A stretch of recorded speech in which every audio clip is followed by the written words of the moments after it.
Ang Bisita Iglesia, isang tradisyon ng mga Pilipino tuwing Semana Santa kung saan bumibisita sa 7 iba't ibang simbahan para pagnilayan ang mga sakripisyo ni Jesus. Hindi mo na kailangang lumayo dahil dito sa lungsod ng San Jose del Monte, higit pa sa 7 simbahan ang maaari mong puntahan. Mula sa iba't ibang parokya at quasi-parishes, may kabuuan na 13 naggagandahang simbahan ang mayroon sa lungsod. Iba't ibang natatanging kwento at kasaysayan ang nasaksihan ng mga simbahan sa lungsod. Tulad na lamang ng St. Joseph the Worker Parish Church, itinuturing itong isang yaman ng kasaysayan na kinilala ng National Historical Commission of the Philippines noong 2025. Ang lumang simbahan ng San Jose, maliit lang kasi parang bisita lang ito. Siguro nasa mga 100 siguro lang katao, 150. Ganun lang kaliit yan. Yun, sumatakbo-takbo ako dyan nakakagalitan ako ng mga nagsisimba. Umakit kami rin sa akbahan pag kami patay. Kami nagkapatunog ng pana ng simba. Yan lang ang hindi nabago. Napalitan ng lahat. Pero yung story na yan, yung pa rin ang disenyo. Tapos nung panahon ni Father Di Magiba, nagkaroon ng Cursilyo movement dito. Sa pamamagitan ni Mr. Itiquiano Zamora, medyo niluongan ng bagya yan. Ito na yung saksi sa kasaysayan. Wala nang iba. Ilang beses mang nasira at nilamo ng apoy ang simbahan, nananatiling nakatindig ang orihinal nitong kampanaryo. Tila isang paalala ng tibay ng pananampalataya ng mga Sanusenyo. Ang pagiging kapatid ni Kristo, sa akin yun yung tagapagmana ng langit, di ba? May buhay na walang hanggan. Dapat ipagpasalamat, ipagmalaki natin yung ating katawan ni templo ng Diyos. Nakita ko ang kamay ng Diyos, hindi ako iniiwan. Yun ang himala nasa pananampalataya. Pag ikaw ang pananampalataya mo ay totoo, hindi ka niya iwanan. Maraming pagkakataong susubukin ang iyong pananampalataya. Nang sa isang iglap, nabalot ng sigaw ang loob ng simbahan dahil sa gumuhong bahagi ng ikalawang palapag nito. Sa isang video, makikita ang mga nabagsakan.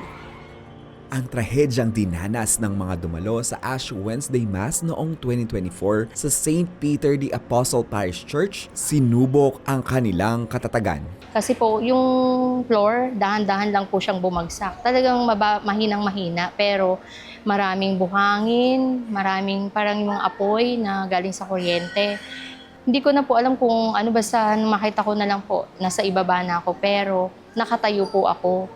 Nung nakita ko yung sa harapan ko, marami pong patong-patong sila kasi from sa taas po, nadaganan po namin yung mga tao sa baba. Maraming upuan na nakadagan sa akin, tsaka may kahoy. Pero po, hindi ko alam na dumudugo na pala yung ulo ko. Wala po ako nararamdaman. Ngayon, malapit na po akong mawala ng malay, pero sabi ko, Lord, tulungan mo po ako makalabas. Pero nung lalabas na po ako, napatingin po ako sa may pintuan, marami pong gustong tumulong na hindi naman din sila agad makapasok kasi nga po may nagbabagsakan pang mga kahoy. Ngayon, nung makalabas ako, Lord, bigyan mo kasi babagsak na po talaga ako. May mga tanong na mahirap sagutin. May mga sakit na hindi madaling hilumin. Simula po nung nangyari sa buhay ko, na mawalan ako ng asawa, tapos nagaring cancer patient po ako, yung faith ko kay Lord, sobra-sobra. Kaya sabi ko, hindi niya ako pinagbayaan, binigyan niya pa ako ng another, pang 3 buhay ko na po So nadaanan ko, makakayanan niyo rin, basta tatawag kayo kay Lord. Huwag niyo sabihin na walang Diyos.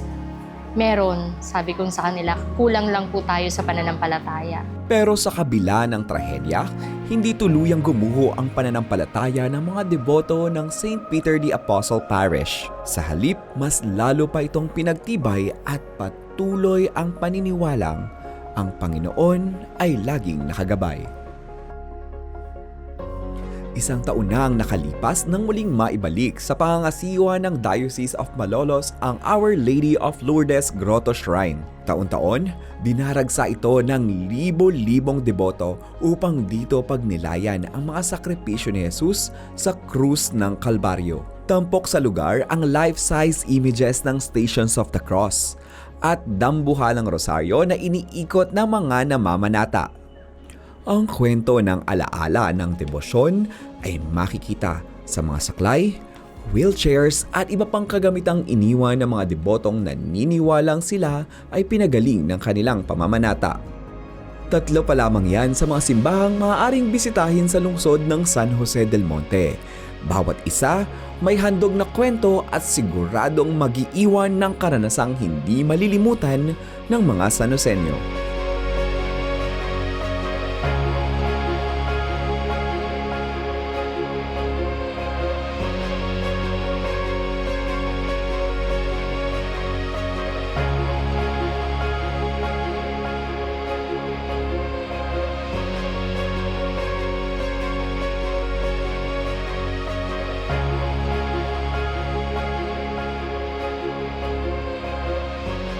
Ang pananampalataya ay hindi masusukat sa dami ng simbahan na kayang puntahan, kundi sa tibay, tatag at lalim ng paniniwala.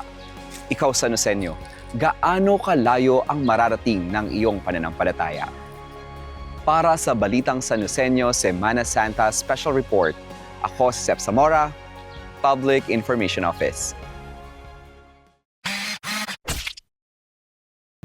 Yan ang mga kaganapan at detalyeng dapat alam mo sa San Joseño. Para sa napapanahong balita at impormasyon, doble aksyon at solusyon, i-follow at mag-subscribe sa mga official social media pages ng Pamahalang Lungsod ng San Jose del Monte, Bulacan. Maraming salamat, Arya San Joseño.